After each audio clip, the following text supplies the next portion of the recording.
March 8, 1971, 8:47 p.m., Madison Square Garden, 20,000 eyes watch two gladiators.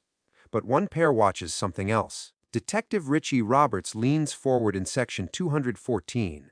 His gaze locks on a man in row 3, a black man surrounded by Italians, wearing a coat worth more than 5 police salaries, a 100,000 in chinchilla fur draped over his shoulders, another 40,000 in matching hat. Roberts doesn't know the man's name yet, but he will. By morning, that coat becomes a death sentence. By 1975, it puts Frank Lucas in federal prison for 70 years. The most successful heroin kingpin in American history, undone by vanity. His mentor, Bumpy Johnson, taught him one rule: stay invisible. Frank broke it.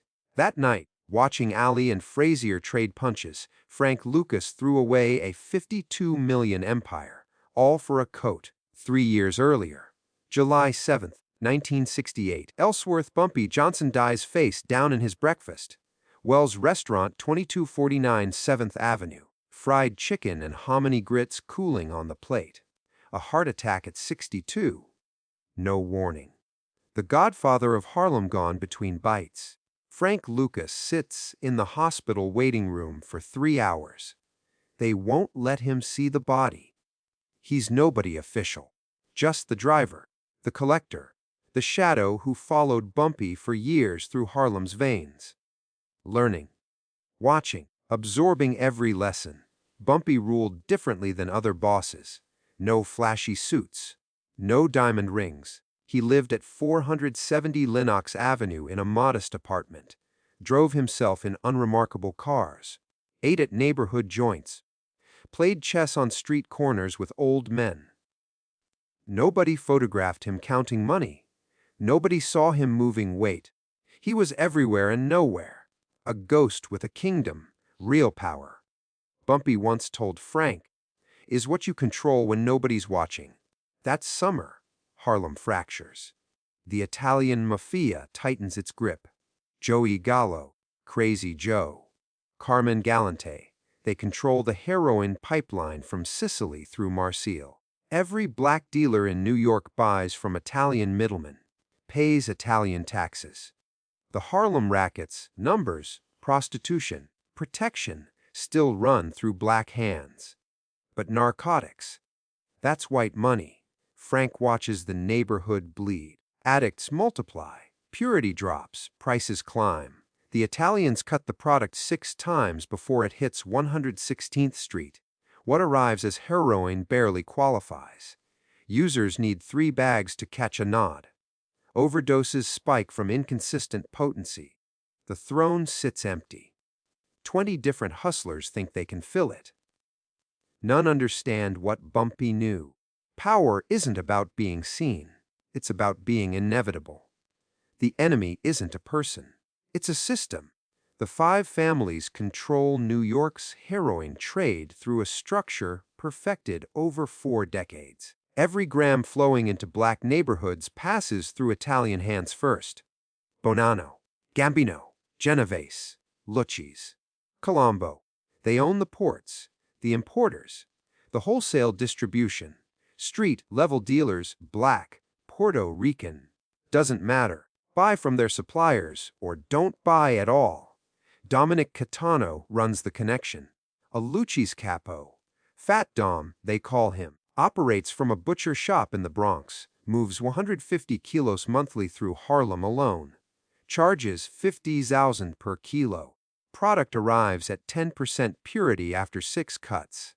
But Fat Dom doesn't care about purity. He cares about control. You boys need us, he tells black dealers at collections. Without us, you got nothing. No pipeline, no protection, no product. He's not wrong. The heroin originates in Turkey, travels to Marseille. French chemists convert opium to powder. Corsican smugglers move it to New York. Every link in that chain answers to Italian bosses. For a street dealer in Harlem to access Southeast Asian suppliers directly, impossible. The logistics alone, language barriers, international shipping, Customs, military connections require resources no individual possesses. Fat Dom moves untouchable. In 1968, he grosses $5 million annually. Pays cops, pays politicians, pays judges. His conviction rate, 0 arrests in 12 years. He dines at Rouse in East Harlem. Sits with his back to the room. Nobody would dare. 3 weeks after Bumpy's funeral, Fat Dom summons Frank to the butcher shop. The meeting lasts 4 minutes. You want to operate on the 116th. Fat Dom chops brisket while talking. You buy from me. 20 keys minimum. Monthly. Miss a payment? The cleaver splits bone. We have a problem. Frank nods, says nothing. Walks out, but he doesn't buy. What Fat Dom doesn't know, Frank already left the country. September 1968. Frank Lucas boards a military transport flight to Bangkok. He wears a sergeant's uniform purchased in Saigon. The papers, forged by a contact in the 101st Airborne, cost him $5,000. Nobody questions a black soldier flying into a war zone. Thailand, Laos, Burma, the Golden Triangle, where 70% of the world's opium originates. Frank spends 6 weeks in the jungle, meeting warlords, sampling product, negotiating directly with the source. In a bamboo hut outside Chiang Mai, Frank sits across from a Chinese, Thai trafficker named Luechi Rubiwat. Between them 1 kilogram of powder. Luechi lights incense, pours tea, smiles with gold teeth. Test it, Luechi says. Frank dips a fingertip, rubs his gums. The numbness spreads instantly. This isn't heroin. This is something else. Pure, uncut, 98% refined morphine base. In New York, after Italian middlemen finish cutting it, this product becomes 10% purity. Here, at the source, it's pharmaceutical grade. How much? Frank asks. 4,000 per kilo. Frank does the math silently. Fat Dom charges the 50 zalozen for 10% purity. This costs 4,000 for 98% purity. 1 kilo here becomes 10 kilos after cutting. His cost, 400 per street-level kilo. His profit margin, astronomical. I need a way to move it, Frank says. Luechi smiles wider. You are American military, yes! Frank catches the implication immediately. Every week, transport planes carry supplies from Southeast Asia to Travis Air Force Base in California. And every week, some planes carry something else. Body bags, caskets, fallen soldiers coming home. Nobody inspects a dead hero. The coffins fly military channels, bypass customs, bypass DA, bypass everything. I know people, Frank says.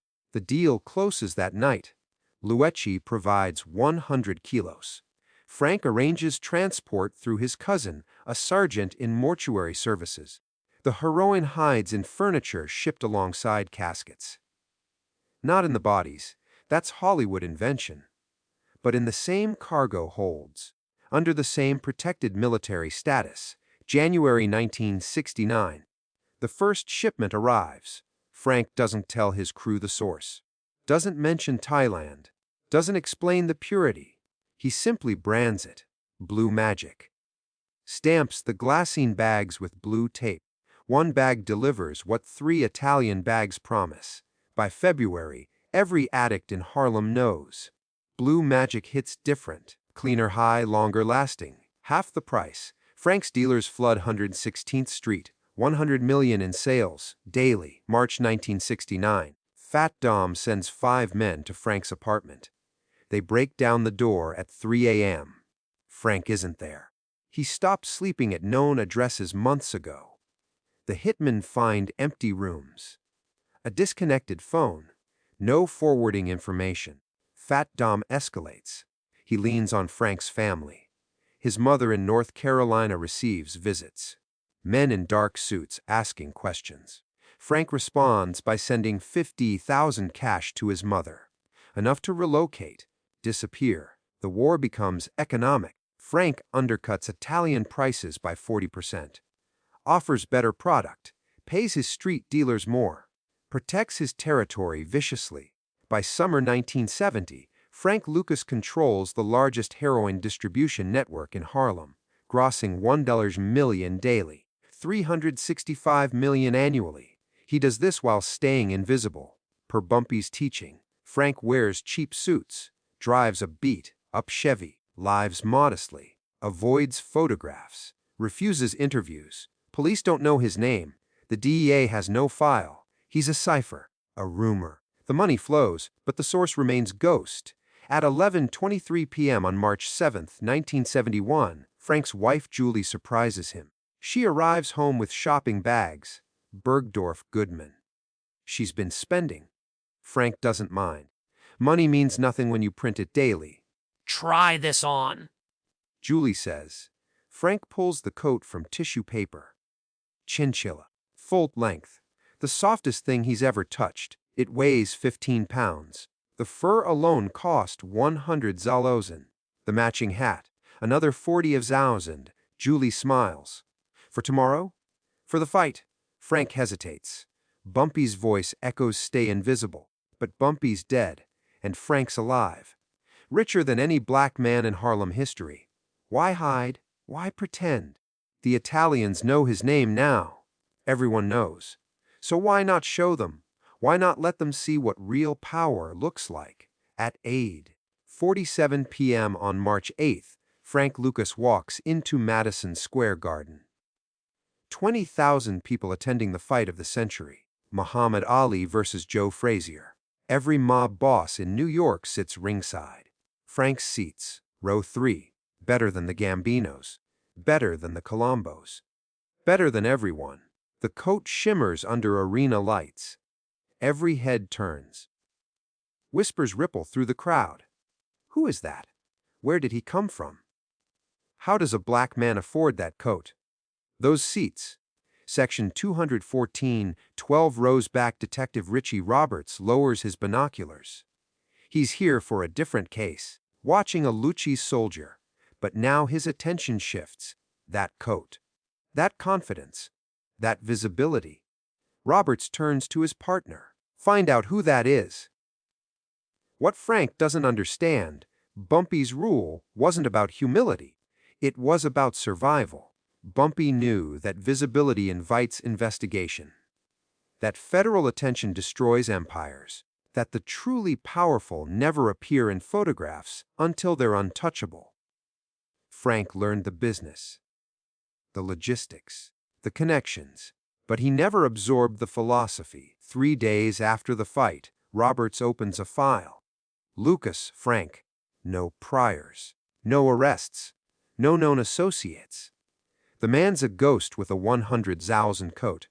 That doesn't add up. Roberts begins surveillance. He photographs Frank's cars, maps his movements, identifies his properties. Within 6 months, Roberts builds a Raicho case, connects Frank to 32 kilos seized in Newark, traces the Blue Magic supply chain backward. January 1975, federal agents arrest Frank Lucas. They find $52 million in Cayman Islands accounts, $300 million in total assets. The largest drug bust in American history. The prosecutor asks Frank in arraignment tie, "When did we start watching you?" Frank remembers the coat, the fight, the moment he stopped being invisible. "When I wanted you to." Frank lies. But he knows the truth. Bumpy taught him the game. Frank mastered the execution. But he forgot the essential rule. Power that announces itself isn't power. It's performance. And performances always end. In Bumpy's Harlem, nobody knew who ran the numbers, who controlled the rackets, who made the decisions. That's how it survived. Frank's empire. Everyone knew. Everyone watched. Everyone waited for the fall. The coat didn't cause Frank's arrest, but it marked the moment his philosophy diverged from his mentors. Bumpy stayed small to remain large. Frank grew large and became visible. Visibility invites scrutiny. Scrutiny invites investigation. Investigation invites prison. Frank gets 70 years, serves 5 after cooperating, names names, betrays everyone. His empire evaporates. The blue magic pipeline collapses. The Thailand connection severs. By 1976, Frank Lucas exists as a cautionary tale. The man who had everything. Who threw it away for a coat. Bumpy's legacy. Still whispered with respect. Still studied by hustlers. Still remembered as the man who ruled invisibly. Frank's legacy. A movie. A myth. A reminder. You can't be a ghost wearing diamonds, Bumpy once said. Frank wore chinchilla. January 28, 1975, 6:15 a.m. Federal agents storm 12 locations simultaneously. Frank's penthouse in Teaneck, New Jersey. His mother's house in North Carolina. His stash houses across Harlem. They seize $584,000 in cash. 41 pounds of heroin. 8 properties. 12 vehicles. The raid makes national news. NBC runs the story at 6 p.m. Frank Lucas, the invisible kingpin. Now photographed in handcuffs. The Italians celebrate quietly. Fat Dom survives another decade. The 5 families reclaim Harlem's heroin trade. Prices rise. Purity drops. Everything returns to normal. Frank's crew scatters. Some flip. Some die. Some disappear into the system. Nobody maintains the Blue Magic brand. Without Frank's Thailand connection, without his military transport network, the operation becomes unsustainable. Richie Roberts becomes famous, the honest cop who caught America's biggest gangster. He lectures at academies. Writes a book. His career thrives on Frank's visibility. Frank, in prison, realizes what he lost.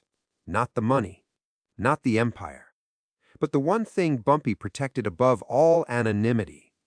In prison yards, old-timers tell stories about Bumpy Johnson, how he ruled Harlem for 40 years, how he died free, how nobody ever caught him with product, with cash, with anything. Bumpy played chess. An old con tells Frank, "You played checkers." Frank serves 5 years of his 70-year sentence.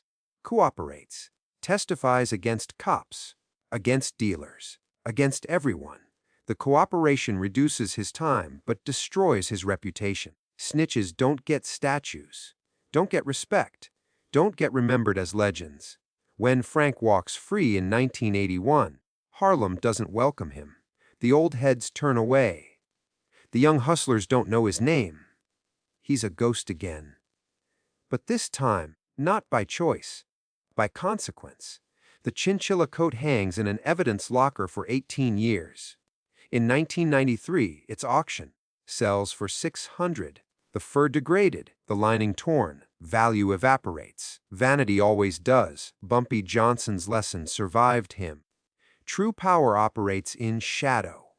The moment you need people to see your success is the moment you've already lost. Empires built on visibility crumble under scrutiny. Empires built on silence endure. Frank Lucas made $1 million per day by following Bumpy's blueprint.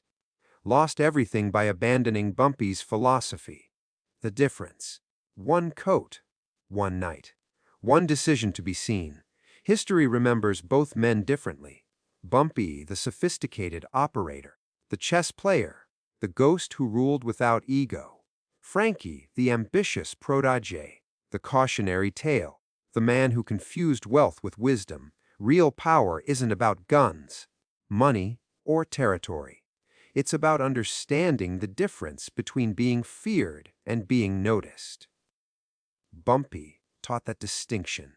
Frank learned it too late. In every business, legal or illegal, the principle remains. The loudest voice in the room rarely controls it. The flashiest player rarely wins. The visible king becomes the vulnerable king. Frank Lucas wore a 100,000 coat to a boxing match.